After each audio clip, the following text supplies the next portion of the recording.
Hello, everybody, and welcome back to 207 PB Anglers. First of all, I want to apologize for not uploading in around 3 months. Things have been crazy with football lately, and just the schedule has not been um, in my favor, to say the least. But this is going to be the year in review video where we go over what went well, what didn't go well, and some of my favorite moments of this past season, and what you guys would like to see more of. I'm really open to constructive criticism, positive feedback, whatever I can really hear to make this channel better and make it more suitable for you guys. So yeah, let's get. So I really think what really worked well for me this year is stepping outside of the box in terms of my lure choices. Last year, not this past fishing season, but the one before that, I used pretty much all topwater. I used nothing else. And this year I really wanted to challenge myself with using different lures such as crankbaits, chatterbaits, swim baits, jigs, plastic worms, and I really think I did that this year, and I think my father did that as well. I think he really stepped outside of his box because he used topwaters a lot more than I did. And thinking about more this year really wasn't that good for topwater. I mean, a lot of it was very, very hot. We didn't have as much rain. We didn't have as much overcast as we did the year prior, which it was very, very wet, very cloudy, very stormy compared to this year, which was very hot, very humid, and there was not a lot of rain during the summertime. I think another thing that really worked well for me and my dad personally is trying to I don't know the right word for it, but learn from other people. Like Rob was a really big help for not only my dad but for me this year. I learned a lot about offshore structure, uh, vegetation, bass behavior that even I didn't know about, and I've been learning and researching about it for over 3 years now. Uh, yeah, and I'm really grateful to learn that kind of information because I think that kind of thing can really help not only during the harsh summer months where it's very, very hot and very tough, but during the pre-spawn, which I never really have been good at fishing during the pre-spawn, and that's one of the areas where I want to improve is fishing during the pre-spawn. So I think that's really one of my bigger goals coming up for this spring is to fish better during the pre-spawn. And now we will go over the kind of new equipment that I plan to be using next year. So stepping into the more equipment section of the video, I just want to give a quick heads up and say that the kayaks that we have used this past year, the 10-foot blue and orange tented kayaks, are not going to be making an appearance again.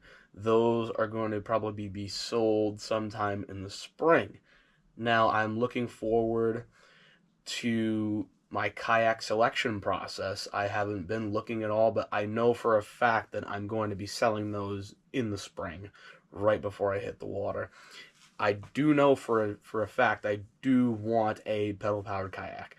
I found that a lot of the time this year, like that video that we went on that lake and it was super windy after my kayaking accident on the Androscoggin this past June or July.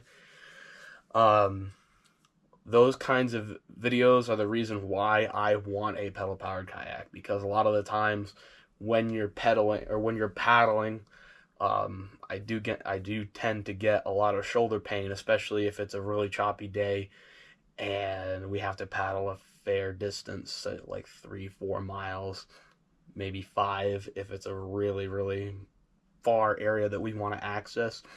So I'm definitely planning on getting a pedal-powered kayak for next season. I'm probably leaning more towards a Hobie Compass, which is I want to say around a 12-foot boat with the pedals and stuff like that. So I'm not 100% sure if that's where I want to go. there is a kayaking dealership outside of the city, about 10-15 miles. So I do want to try to sit in one, try to feel it out before I make that final choice. But I do know for a fact that those Tenton kayaks are not going to be the kayaks that we use next year. And I do have a big announcement that I will be using a new type of combos for next year.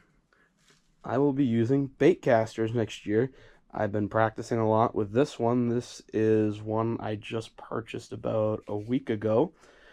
This is a 7-foot Bass Pro Shops Pro Qualifier bait casting combo. It's rated for 3/8 ounce to 1.5 ounce lures.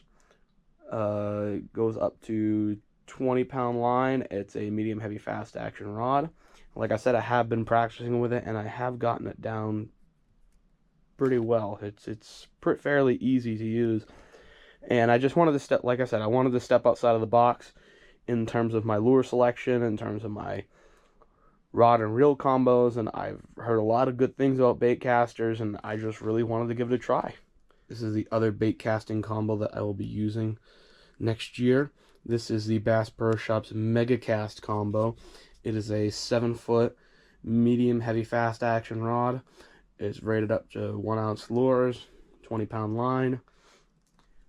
And right now I have about 12-pound mono on here. I think that's going to be good for my jigging setups, my jerkbait setups, as well as some of my Texas rig setups. And I do want to mention that I forgot to mention that bait casting combo has 20-pound braid on there. That's going to be my top water combos. That's going to be my frog fishing combos, as you see right there.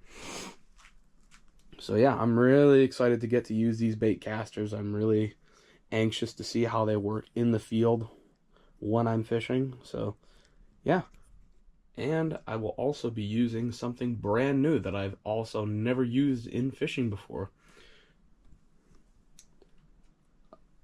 A fish finder. This is something I've really wanted to get into ever since I hopped on the boat with Rob, and seeing all the kinds of benefits and what you can see in terms of the underwater structure, where fish might be hiding, and stuff like that. You know, he really convinced me and to get one of these for my kayak. Now, the information is that this is a Garmin Striker Vivid Force CV with a transducer on it. This I spent about $179 at Cabela's for one of these, and I'm really interested to see how it works in the spring and in those hotter months when fish are a little bit harder to find. I also got a 12-volt battery that goes with it and an ammo box to set up all the electronic components when the time comes. Yeah, I'm really excited to see how this works for next year. Not only just on the kayak, but with a brand new one. So I'm really excited to see how that works. Now, to go over some of the best fishing moments from this past year, the biggest fish I caught was in the video. This glide bait caught a lake monster. That pike was about 34 inches long and was over 8 pounds. I'm not exactly sure how much the pike weighed. I know it was over 8. I couldn't get a clear weight on it before the pike thrashed out of the scale, but it was over 8 pounds 4 ounces. And the biggest fish my dad caught was the second to last video for this year, was our Androscoggin River fishing adventure out near the flats. That pike was 32 inches long, and it was most likely around the same weight. I'd say maybe a little smaller, probably around the 7.5 pound range. But still, it was a very big fish, and it was the biggest fish my dad ever caught in his entire life.